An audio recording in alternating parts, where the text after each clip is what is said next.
আপনার সামনে যে শনিবার দিন আসছে, এই শনিবার দিন যদি আপনারা বাবা পঞ্চানন দেবের মন্দিরে গিয়ে বা বাবা পাঁচ ঠাকুরের মন্দিরে গিয়ে এই নিয়মগুলি পালন করতে পারেন। যদি আপনার গ্রামে এই মন্দির না থাকে, তাহলে বাড়ির আশেপাশে যদি এই দুটি গাছ থাকে, এই গাছের গোড়ায় কিন্তু আপনারা এই কাজটি করতে পারেন, যা অত্যন্ত শুভ বলে মনে করা হয়। আপনি কি জানেন, গ্রামের রক্ষক হিসাবে পুজো করা হয় কিন্তু এই পঞ্চানন দেবকে, অর্থাৎ পাঁচ ঠাকুরকে। পাঁচ ঠাকুর হলো দেবাদিদেব মহাদেবের আর এক রূপ। আপনি কি জানেন, যদি শনিবার দিন সম্ভব নাও হয়, আপনি কিন্তু সোমবার দিন এই মন্দিরে গিয়ে অথবা এই গাছের গোড়াতে এই কয়েকটি নিয়ম পালন করুন, যা আমাদের জন্য শুভ, আমাদের পরিবারের জন্য শুভ। তবে যেই দিন, অর্থাৎ শনিবার দিন হোক বা সোমবার দিন হোক, যখন আপনি নিয়ম পালন করবেন, আপনাকে কিন্তু ব্রহ্ম মুহূর্তে ঘুম থেকে উঠতে হবে, অর্থাৎ সূর্যোদয়ের ঠিক আগের মুহূর্তে। সূর্যোদয় হওয়ার ঠিক 1 ঘন্টা আগে যদি আপনি উঠে স্নান সম্পন্ন করে পরিষ্কার বস্ত্র পরে এই মন্দিরে গিয়ে পুজো করতে পারেন, অত্যন্ত শুভ। কারণ এই মন্দিরে কিন্তু নিত্য পুজো হয়, আর এই মন্দিরের দেবতা কিন্তু গ্রামকে রক্ষা করে। আপনার বাড়ির আশেপাশে যদি বট গাছ বা অশ্বত্থ গাছ থাকে, সেই অশ্বত্থ গাছের গোড়ায় 3টে জিনিস নিবেদন করুন। আপনারা এই অশ্বত্থ গাছ বা বট গাছের গোড়ায় শনিবার দিন বা সোমবার দিন নিয়ে যাবেন কি, দুধ, বাতাসা এবং সিঁদুর। এই 3টি জিনিস দিয়ে যদি এই অশ্বত্থ গাছের গোড়ায় বা বট গাছের গোড়ায় পুজো দিতে পারেন, বাবা কিন্তু খুশি হন। আপনি কি জানেন, আপনি যদি কোনো মানত করতে চান, আপনার মানত কিন্তু খুব সহজেই পূর্ণ হবে, অর্থাৎ মনস্কামনা পূর্ণ হবে।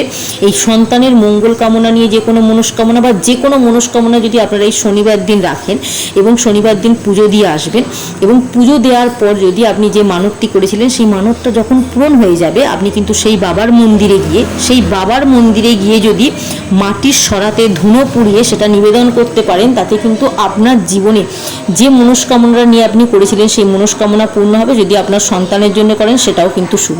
আপনি এটাও করতে পারেন, যদি মনে হয় আপনার সন্তান প্রচণ্ড রাগী, তাহলে কিন্তু সেই রাগ কমানোর জন্য আপনি বাবার মন্দিরে গিয়ে শনিবার দিন বা সোমবার দিন পুজো দিতে পারেন, যা অত্যন্ত শুভ ফলাফল আপনার জীবনে আনতে বাধ্য।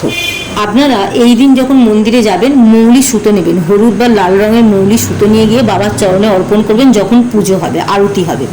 এবার আপনারা ওই সুতোটাকে নিয়ে এসে বাড়ির যে মূল দরজা আছে, সেই মূল দরজার কোনো জায়গায় আপনি বেঁধে দিতে পারেন। এতে আপনার পরিবারের ভেতর কোনো অশুভ শক্তি প্রবেশ করতে পারবে না, বা আপনার পরিবারের যে কোনো ব্যক্তির হাতে কিন্তু এটিকে আপনি বেঁধে দিতে পারেন, তা ধারণ করাতে পারেন, তাহলে কিন্তু তার মধ্যে কোনো অশুভ শক্তি প্রবেশ করতে পারবে না। এই দিন আপনারা পুজোতে বেলপাতা নিবেদন করতে ভুলবেন না, ফুল, ফল, ধূপ, প্রদীপ, তার সাথে বেলপাতা।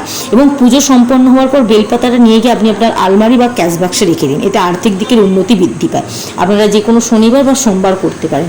এবং পঞ্চানন দেবের আশীর্বাদ পেতে আপনারা কিন্তু অবশ্যই কমেন্ট বক্সে 3 সংখ্যাটি লিখে যাবেন। 3 সংখ্যাটি অত্যন্ত শুভ। 3টি যদি শনিবার আপনারা করতে পারেন, অত্যন্ত শুভ ফলাফল পাবেন। এবং কমেন্ট বক্সে জয় বাবা পঞ্চানন দেবের জয় বা জয় বাবা পাঁচ ঠাকুরের জয় লিখতে ভুলবেন না, যা অত্যন্ত শুভ বলে মনে করা হয়। এবং মনস্কামনা পূরণের জন্য অবশ্যই কিন্তু কাজগুলো করতে পারেন। এবং ভিডিওটি যদি একটু শেয়ার দিতে পারেন, যাতে সকলে জানতে পারে এবং এই নিয়মগুলো পালন করতে পারে।